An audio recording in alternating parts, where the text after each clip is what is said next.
Olá pessoal, bem-vindos ao meu canal. Meu nome é Tomás, estou aqui com mais um vídeo. Hoje eu vou trazer perguntas frequentes que me fazem muitas vezes sobre a fenomenologia, sobre a clínica, sobre psicoterapia, sobre transtorno mental. E bom, se você é frequentador do meu canal, se você está gostando do conteúdo, bom, dê like, se inscreva, isso ajuda demais aqui para a gente continuar fazendo conteúdo, para a gente saber que está chegando e que vocês estão gostando. Então vamos lá, vamos ao que interessa, vamos às perguntas.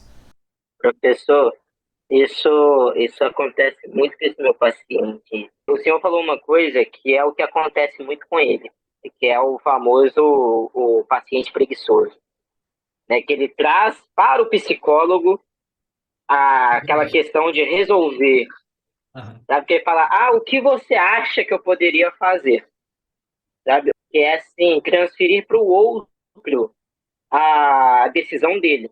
Um exemplo, ele chega para mim e fala, e eu tenho o transtorno borderline. Aí eu falo assim, aonde que você está vendo o transtorno borderline?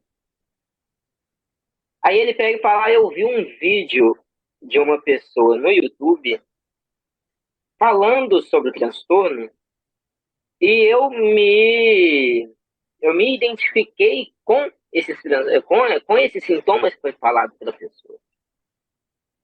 Aí eu pego, quando eu faço esse movimento de voltar para ele, né, essa emoção, essa dúvida, essa vontade de ter algo, né, ele já se perde. Ele não dá continuidade, porque aí ele passa para outros tipos de transtorno. Então, muitas vezes ele fala de transtorno borderline, não consegue dar o sentido de ter borderline e o movimento dele vai para fora, não vai para dentro. Não é ele falando sobre ter o borderline. É Sim, ele sim. buscando a emoção de fora para falar sobre o borderline. Então, é exatamente isso que você precisa trabalhar com ele. Ele começar a olhar para dentro. Fala, ok, você pode até ter o transtorno borderline, mas além disso, existe o teu ser ali. Além dessa patologia, existe, aí você fala o nome dele, e a gente vai explorar o que que você sente dentro dessa patologia. Então, às vezes, a gente precisa usar o que a pessoa carrega, porque de alguma forma isso é importante para ela. Para ele, foi importante ele se definir como alguém que tem o transtorno borderline. E mais de uma pessoa, já várias pessoas me falaram o quanto foi importante se definirem em algum transtorno. Eu, até um tempo atrás, eu era bem crítico disso. Assim. Mas então, porque tem várias funções, né? A pessoa, ela se identifica para quê? Por um lado, para dar um contorno para o sofrimento. Então, esse é o lado compreensivo, né? Olhar que a pessoa, ela precisou de alguma explicação para ajudar a ela mesma a, de alguma forma, conseguir lidar com o sofrimento que ela carrega. Então, isso, de alguma maneira, a pessoa chegar num autodiagnóstico ajudou a se estruturar.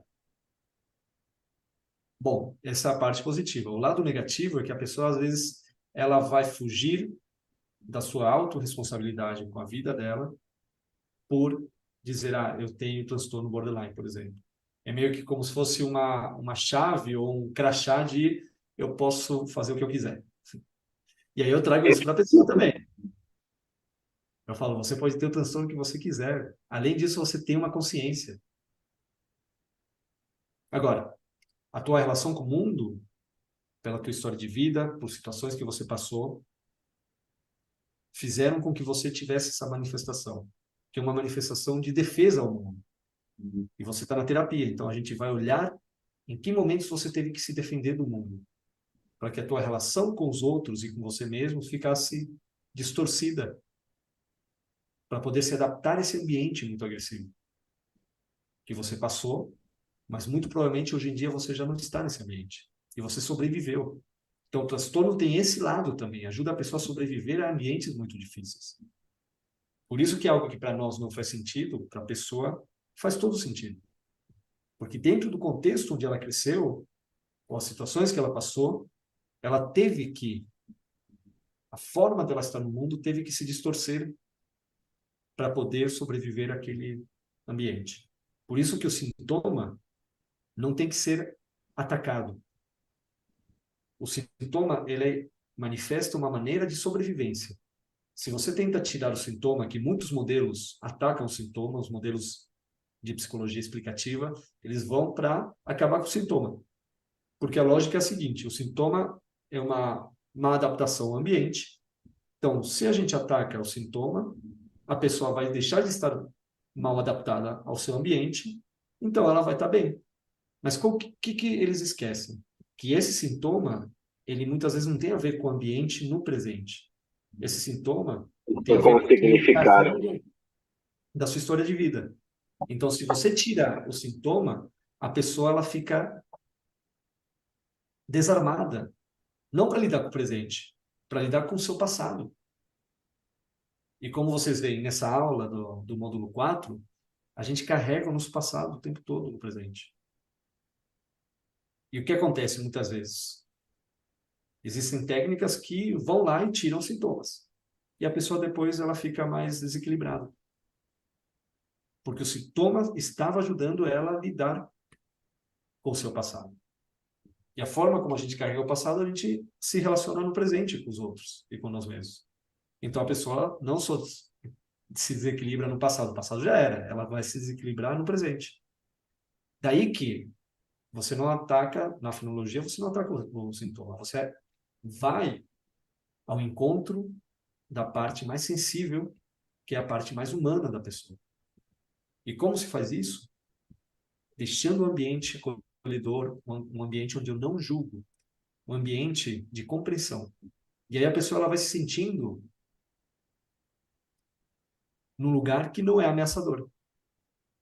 E naturalmente, esses sintomas, eles vão abrandando, eles vão diminuindo. E aí a gente consegue entrar onde? Em explorar essas memórias que carregam as emoções que sustentam esses sintomas. Daí que eu falo que um lado muito importante da terapia é entrar em contato consciente com essas emoções. E aí se dá o processo de ressignificação. E esse processo, muitas vezes, é algo que é pré-reflexivo. Não é que a pessoa vai falar, agora ressignifiquei. Não, a pessoa já começa a olhar para o passado de uma forma diferente. Já não tem aquele peso, já não tem aquela dor. Fica mais leve. E assim o passado, ele entra no lugar de observação